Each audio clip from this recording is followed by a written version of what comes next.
UPSC का result और फर्जीवाड़ा भाई साहब एकदम बवाल मचा हुआ है। 301, 113, 79 ये कोई आम नंबर नहीं है। ये वो नंबर हैं जो हर साल हजारों सपनों को हकीकत में बदल देते हैं। ये यूपीएससी की रैंक है, एक ऐसा नंबर जिसके आगे जिंदगी बदलती है, परिवार की किस्मत बदलती है और गांव से लेकर सोशल मीडिया तक खूब जश्न मनता है। लेकिन इस बार इन नंबरों की कहानी भैया एकदम अलग है, क्योंकि इस बार इन रैंकों के साथ एक और चीज वायरल हुई, फर्जीवाड़ा। शुरुआत 2 नामों से हुई थी, लेकिन धीरे धीरे ये मामला 2 से 3, 3 से 4 और फिर कई नामों तक पहुंच गया। किसी ने सिर्फ पीडीएफ में अपना नाम देखकर रैंक मान ली, किसी ने दूसरे के रोल नंबर को अपना समझ लिया और किसी ने तो पूरा मोटिवेशनल भाषण दे डाला और कोई तो खुलेआम फर्जीवाड़ा कर रहा था। घर में मिठाइयां बट गई, ढोल बज गए, सम्मान समारोह हो गए, भीड़ मालाएं पहनाती घूमती दिखी, लेकिन बाद में पता चला रैंक तो किसी और की थी। अब सवाल उठ रहा है कि क्या यूपीएससी का रिजल्ट देखना इतना मुश्किल है या फिर रैंक का सपना इतना बड़ा है कि लोग जांच तक नहीं कर रहे हैं, भूल जा रहे हैं। खुलेआम फर्जीवाड़ा कार से आपको बताएंगे। शुरुआत करते हैं ताजा मामले से। उत्तर प्रदेश के बुलंदशहर की शिखा गौतम ने दावा किया कि उन्होंने यूपीएससी में 113वीं रैंक हासिल की है। गांव में खुशी का माहौल बन गया, घर में मिठाइयां बटी, ढोल नगाड़े बजे, परिवार की आंखों में खुशी के आंसू आ गए। लेकिन कुछ ही समय बाद असलियत सामने आ गई। जो मोटिवेशन बताया जा रहा था वो असल में कुछ और निकला। असल में 113वीं रैंक किसी और शिखा की थी, रोहतक की शिखा की। जब अधिकारियों ने दस्तावेज मांगे तो बुलंदशहर की शिखा कोई प्रमाण नहीं दिखा पाई। बाद में उन्होंने खुद माना गलती उनकी ही थी। उनका कहना था कि मैंने सिर्फ पीडीएफ में नाम देखा था, रोल नंबर चेक नहीं किया, जिसकी वजह से इतना हंगामा हुआ। तो एक छोटी सी चूक ने पूरे गांव में जश्न भी करा दिया और बाद में शर्मिंदगी भी हाथ लगी। अगली कहानी प्रियंका चौधरी की। उत्तर प्रदेश के गाजीपुर की प्रियंका ने दावा किया कि यूपीएससी में उनकी 79वीं रैंक आई है, लेकिन जब जांच हुई तो पता चला कि असल में 79वीं रैंक हिमाचल प्रदेश के चंबा जिले की प्रियंका चौधरी की है। दिलचस्प बात यह है कि गाजीपुर वाली प्रियंका इस समय प्रयागराज में जीएसटी विभाग में इंस्पेक्टर हैं, जबकि असली प्रियंका के पति 2015 बैच के आईएएस अधिकारी, यानी नाम वही लेकिन रैंक किसी और की। अगर आपको लगता है कि ये कहानी यही खत्म होगी तो जरा ठहरिए, इस सीरीज का सबसे दिलचस्प किरदार अभी बाकी है। नाम है रंजीत यादव। रंजीत यादव ने माहौल ऐसा बना दिया कि जैसे उनका यूपीएससी में सिलेक्शन हो गया हो। उन्होंने लोगों को प्रेरित करने के लिए भाषण भी दे डाला। उनका एक डायलॉग खूब वायरल हुआ, लक्ष्य कहां पर है, जब मंजिल दिखाई दे रही है बेटा तो लक्ष्य जरूर मिलेगा।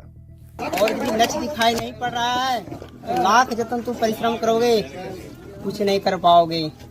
चाहे मम्मी हो, चाहे पापा हो, चाहे गुरु हो, चाहे मार्गदर्शक हो, जब तक तुम्हारा सोच नहीं बदलेगा मंजिल को उखाड़ना है, मंजिल को लेना है, मंजिल को लेना है, तो भगवान से कह देना कि प्रभु आप किस्मत लिख नहीं सकते हैं। ये भाषण इतना वायरल हुआ कि पूर्व आरजेडी विधायक, थानेदार और कई लोग उन्हें सम्मानित करने पहुंच गए। लेकिन बाद में पता चला यूपीएससी में सिलेक्शन रंजीत यादव का नहीं बल्कि कर्नाटक के रंजीत कुमार का हुआ है, और तब जाकर पूरा मामला खुला। लास्ट में आते हैं सबसे पहले वाले फर्जीवाड़े से, जो पूरा विवाद ये चल रहा है, शुरुआत इसी से हुई थी, 301वीं रैंक वाले मामले से। जब यूपीएससी सिविल सेवा परीक्षा का रिजल्ट आया तो लिस्ट में आकांक्षा सिंह का नाम दिखा। बस यहीं से कहानी शुरू हुई। देश के 2 अलग अलग राज्यों से 2 आकांक्षाओं ने दावा कर दिया 301वीं रैंक उनकी है। एक थी उत्तर प्रदेश के गाजीपुर की आकांक्षा सिंह जो बाद में आई, और दूसरी थी बिहार के आरा की आकांक्षा सिंह जो पहले आई। सोशल मीडिया पर बधाइयों का उनके लिए तांता लग गया। पहले दावा इन्हीं आकांक्षा जो किया था ये परमेश्वर मुखिया की पोती हैं, तो और बस बना।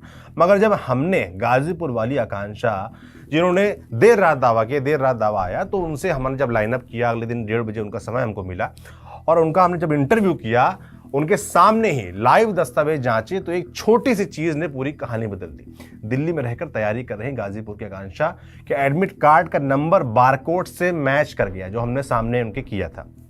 जबकि बिहार वाली आकांक्षा से हमने उनका एडमिट कार्ड मांगे थे, उनका भी हमने इसी वीडियो में इंटरव्यू में चेक किया और उनका ये मेल नहीं खाया, रोल नंबर बाहर कुछ था अंदर कुछ आया। आखिरकार 2-3 दिन बाद आयोग ने भी साफ कर दिया कि 301वीं रैंक गाजीपुर की आकांक्षा सिंह की ही है।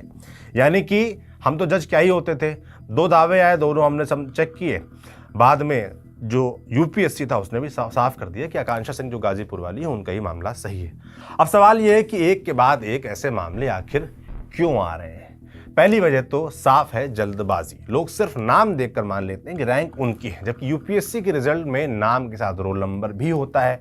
नाम हजारों लोगों का एक जैसा हो सकता है, लेकिन रोल नंबर सिर्फ एक होता है। लेकिन इस पूरे मामले की दूसरी वजह थोड़ी दिलचस्प भी है और थोड़ी कड़वी भी। हमारा समाज अभी भी काफी हद तक फ्यूडल सोच वाला समाज है। यहाँ सरकारी अफसर बनना सिर्फ नौकरी नहीं होता, ये एक तरह की ताकत और रुतबा भी माना जाता है। आईएएस या आईपीएस बनना मतलब गांव में इज्जत, समाज में पहचान और परिवार के लिए गर्व की सबसे बड़ी बात।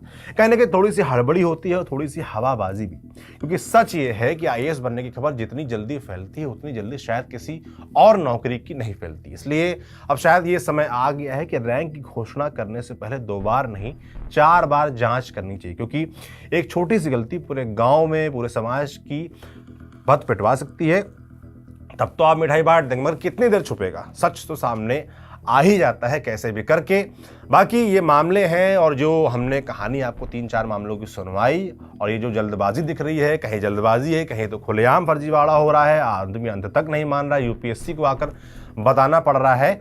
आपके इन सब मामलों पर क्या सोच रहे हैं कमेंट बॉक्स में